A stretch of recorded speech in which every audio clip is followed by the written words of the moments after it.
All the dear learners are welcome in NLCC. I, Shumaila Shakil, the Faculty of English Language or English Grammar, welcome you all. So, if you people want to join NLCC, contact numbers are given here, so you can connect with us as soon as possible. So here I am for English Grammar. Let's start the chapter. As you already know, English is a language. So before diving into the topics or any further detail, I would like to know why this English language is necessary, or why to learn this language. Pause the video and give me the answer, either in the comment section or whatever means you will be provided. So first question is, why do we learn this language? Another one is Hindi not sufficient for us? क्यों जरूरत है English language सीखने की? So, मेरे पास जो question के answer हैं, let's match के आपके जो आंसर हैं वो भी इससे मैच कर रहे हैं कि नहीं. अदरवाइज आपके अलग पॉइंट ऑफ व्यूज हो सकते हैं. If you people are here तो आपके व्यूज भी मुझे मिल जाते हैं. It's okay. ऑनलाइन वर्जन में भी हम देख सकते हैं कि इंग्लिश लैंग्वेज सीखने की ज़रूरत हमें इसलिए है because this is one of the global languages. Okay, so global language से मतलब जो कि अक्रॉस द ग्लोब बोली जाती है. Okay, suppose you are living here in Aligarh and after some time you are heading towards any other country India से हटकर, तो क्या आपकी हिंदी आपके लिए काफ़ी है? Is it okay for you? Exam के लिए पढ़ने से मतलब पढ़ने के लिए ठीक है, इट इज़ नेसेसरी, बट सिर्फ एग्ज़ाम से हटकर ही, सिर्फ एग्ज़ाम के लिए ही पढ़ना is not only motive of learning English language. So first of all, this is a global language. It is required to convey your messages to masses, है ना? तो इसलिए it is very important to learn. We are knowing the significance of learning English language. So first of all, global language to convey our messages, thoughts, ideas, etc. Okay, one more thing. Tell me the language of national language of India. Yeah, listening to you. I'm all ears. National language of India. Hindi? No, Hindi is not the national language of India. Why? Because India doesn't have any national language. Okay. And what's the reason behind it? Because we have 22 languages in our Indian constitution. Isn't it so? Alright, so ठीक है, आपको हिंदी आती है, other languages आती हैं, it's very good. But what if you don't know any global language जिसको आपने जिनके साथ में डील करनी है, very very important deal. If that person doesn't know Hindi आपकी तरह, तो in that situation what would you do? आपकी डील अगर कैंसिल हो जाएगी, आपको नुकसान भी हो सकता है. तो अपने डील फिक्स करने के लिए you should learn English language. अच्छा चलें, अब इंग्लिश लैंग्वेज की इंपॉर्टेंस तो आपने बहुत जान ली. सीखेंगे कैसे?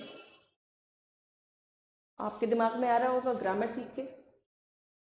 तो अब मेरे एक सवाल है कि does grammar play any role in learning English language और any other language? What do you think? Does grammar play any role in learning any language?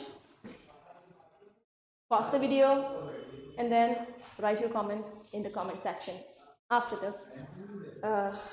the class, or अभी भी आप लिख सकते हैं if you are connected live. Okay. So in my opinion, grammar plays a role sometimes, and sometimes it doesn't. What I mean to say is, if you are a native person, then you are not required to learn grammar at all. And if you are non-native person, in that situation, You are required to learn English grammar. Why so? There is a reason, strong reason. Because native मतलब जिस जगह पे आप रह रहे हैं उस जगह की भाषा ऑलरेडी सीख जाते हैं. जैसे कि आप अपनी भाषा के लिए इमेजिन कीजिए, हिंदी आती है ना आपको, पक्का आती होगी, या कोई सी भी लैंग्वेज जो भी आती है आपको, क्या आपने उसके लिए ग्रामर सीखी थी? आई डोंट थिंक सो, नहीं सीखी होगी. तो इसीलिए ये पॉइंट लिखा है कि नहीं चाहिए ग्रामर. अगर आप नेटिव हैं, जिस जगह रह रहे हैं उस जगह की भाषा आप ऑलरेडी सीख जाते हैं. अब बताइए इंग्लिश कहाँ की लैंग्वेज है? इंग्लैंड की है ना, तो आप नॉन नेटिव हो गए, आप इंग्लैंड में तो नहीं रह रहे ना. So that's why in that situation you are required to learn English language, I mean English grammar. और इंग्लिश से हटकर अगर कोई और लैंग्वेज आप सीखते हैं तो फिर उस लैंग्वेज की ग्रामर आपको जाननी रहेगी. Arabic, even Hindi, Urdu, whatever. I hope ये आपको क्लियर हुआ कि ग्रामर की जरूरत पड़ भी सकती है और नहीं भी पड़ सकती. ठीक.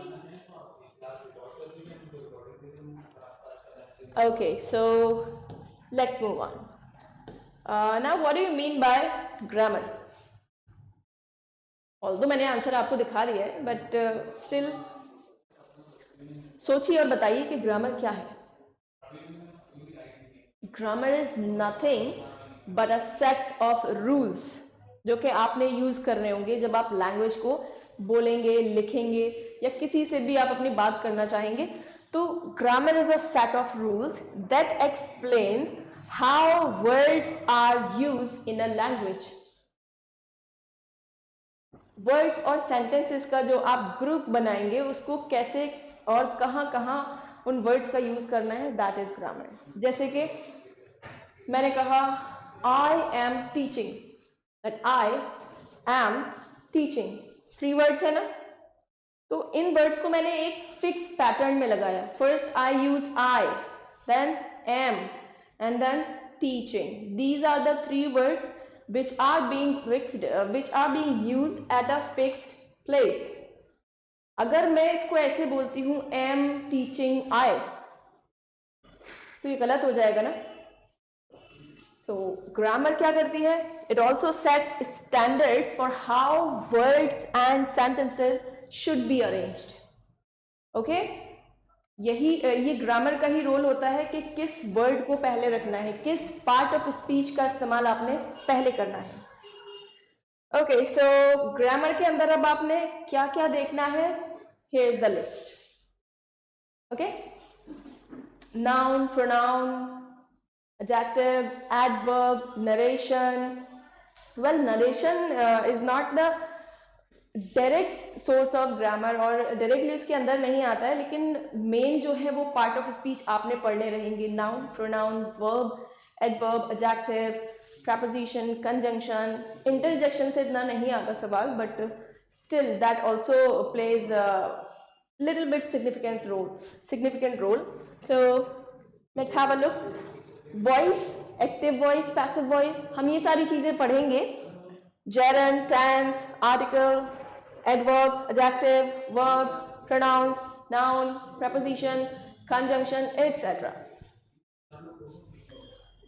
Now I have given you an overview of this grammar section or English grammar or English language. एक सवाल है मेरा, अगर आप कोई भी बात करना चाहते हैं, किसी से अपना मैसेज पहुंचाना चाहते हैं, in that situation what would you do?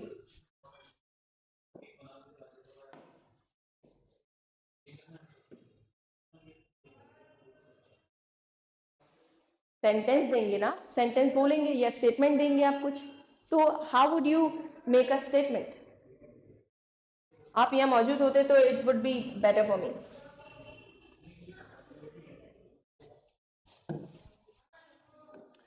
Let's make a sentence. How would you make a sentence? What are the basic requirements of a sentence? What are the basic requirements of the sentence? क्या चाहिए आपको sentence बनाने के लिए? मैंने कहा again I'm taking the reference of the previous sentence that I used before, that is I am teaching. I am teaching. Let me write here.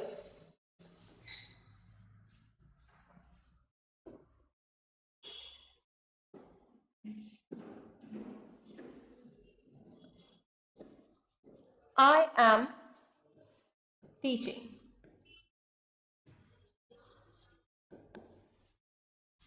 So, what is this? What is this? What is this? What's a part of all the words? Do you know? If it is, then अच्छी बात है बहुत.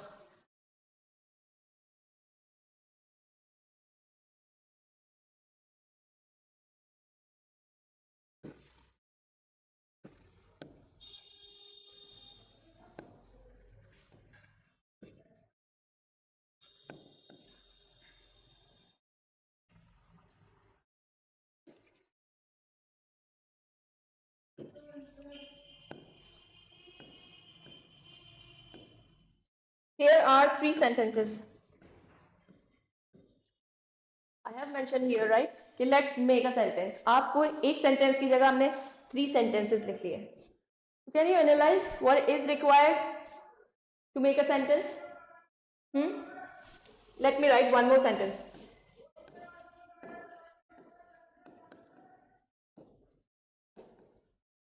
Swimming.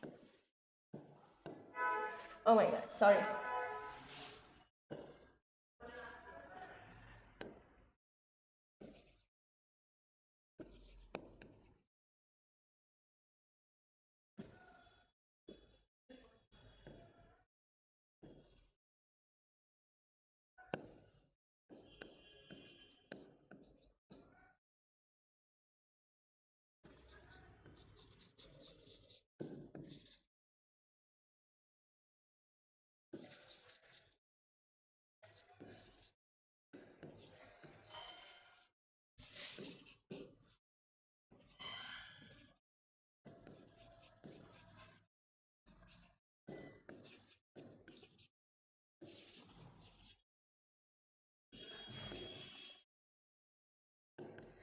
I have written 4 sentences on the board. Number 1, I am teaching. So here, I. What is the part of speech here? I am teaching. It is a pronoun. This is a helping verb, or it seems helping verb, लेकिन इस situation में it's not a helping verb. It is a main verb because no other verb is here. Yeah, teaching is there. So it is a main verb. And I have to erase this. But well, this am is a helping verb. It was my mistake. am हमारी helping verb है and teaching हमारी क्या है? main verb. तो देखा जाए तो इस sentence number 1 में we are required 3 words. That is subject of the sentence. किसके बारे में बात चल रही है? I, मेरे बारे में. am helping verb and main verb. चलिए helping verb और main verb को हम जोड़ देते हैं तो it becomes the verb. तो हम कह सकते हैं एक सब्जेक्ट चाहिए हमें और एक वर्ब. अगला सेंटेंस, राम प्लेज. राम क्या है? नाउन. प्लेज क्या है? वर्ब. अगेन किसके बारे में बात चल रही है? राम के. इट मीन्स कि एक तो सब्जेक्ट मिल जाए हमें और एक वर्ब मिल जाए, हम अपनी बात कह सकते हैं फिर. Next, earth revolves round the sun. In this case किसके बारे में बात चल रही है? अर्थ के बारे में. रिवॉल्व्स क्या है? रिवॉल्व्स क्या है? वर्ब. अगेन ये रहा आपका सब्जेक्ट, ये है आपकी रिवॉल्व वर्ब. और किसके रिवॉल्व? सन के. तो आगे आपको कॉम्प्लीमेंट भी मिल सकता है. Next sentence, swimming is a good exercise. Swimming ये वर्ब नहीं है, ये जेरंड है। जेरंड किसकी जगह आया? सब्जेक्ट की जगह। इज आपकी वर्ब अगेन। तो देखा जाए कॉमन चीज क्या मिल रही है आपको? Subject verb. सब्जेक्ट प्रेडिकेट आपने सीखा होगा प्रीवियस क्लासेस में, तो उसी को हम आगे कंटिन्यू करते हैं। सेंटेंस बनाने के लिए हमारे पास होना चाहिए एक सब्जेक्ट और एक वर्ब। अब वर्ब के बारे में तो आपको आइडिया है, लेकिन इस सब्जेक्ट के बारे में हमें जानना है कि सब्जेक्ट की जगह पर हमें क्या बिठाना है।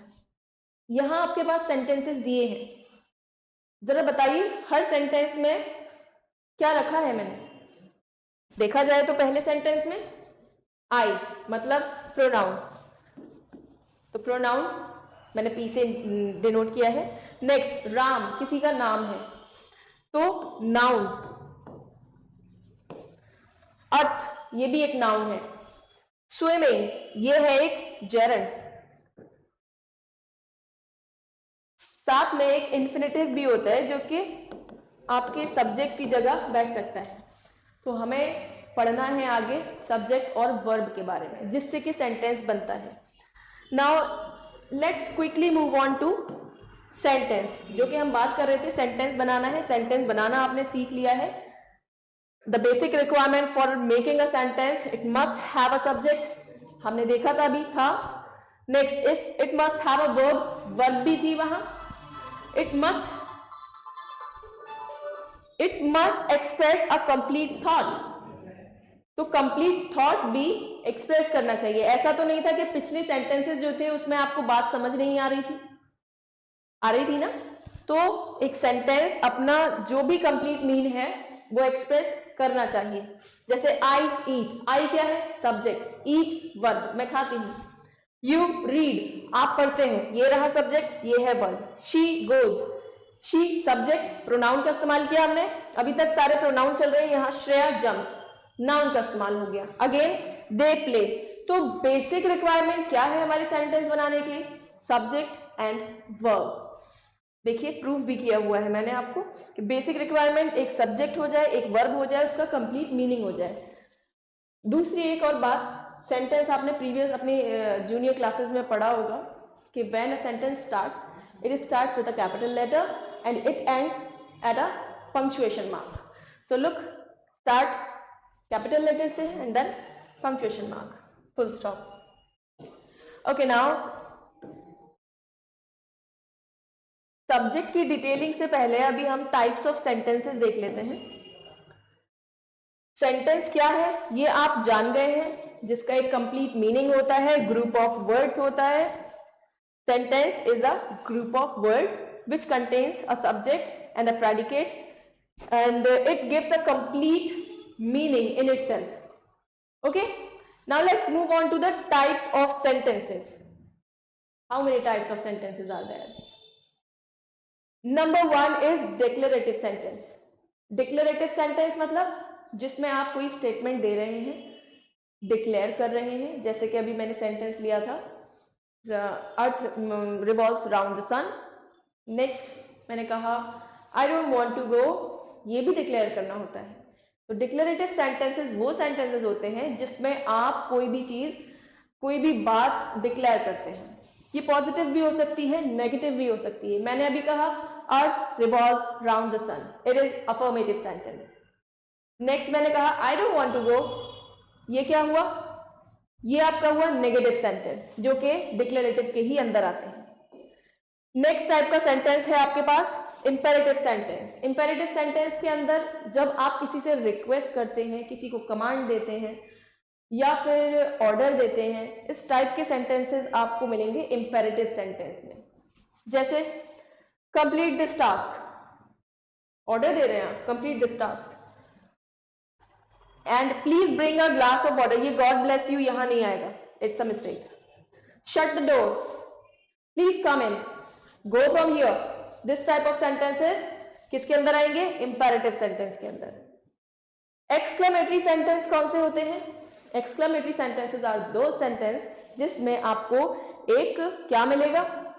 सडन रिएक्शन हो सकता है, सडन फीलिंग्स हो सकती हैं आपकी। Okay, this type of sentences comes under exclamatory sentence. Alas, इसमें एक एक्सक्लेमेटरी मार्क का आपको दिखेगा, alas he is dead.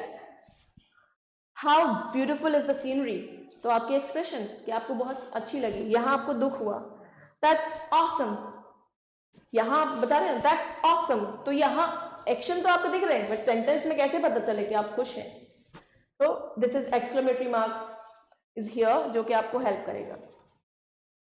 You did a great job, आप खुश हैं, इंप्रेस हैं किसी से, सडन आपके रिएक्शन है, so here is the sentence. Now interrogative sentence I don't think so कि ये बताने की जरूरत है, स्टिल इंटरोगेटिव सेंटेंस मतलब जिसमें आपको क्वेश्चन मार्क दिखेगा पंक्चुएशन की जगह और इसमें कोई सवाल किया जाएगा। May I use your pen, can you please give me your notebook, should I go और what's your name, these type of sentences are the interrogative sentence। चलिए आपके लिए क्वेश्चन है, doctors treat their patients with medicine, कैसा sentence है?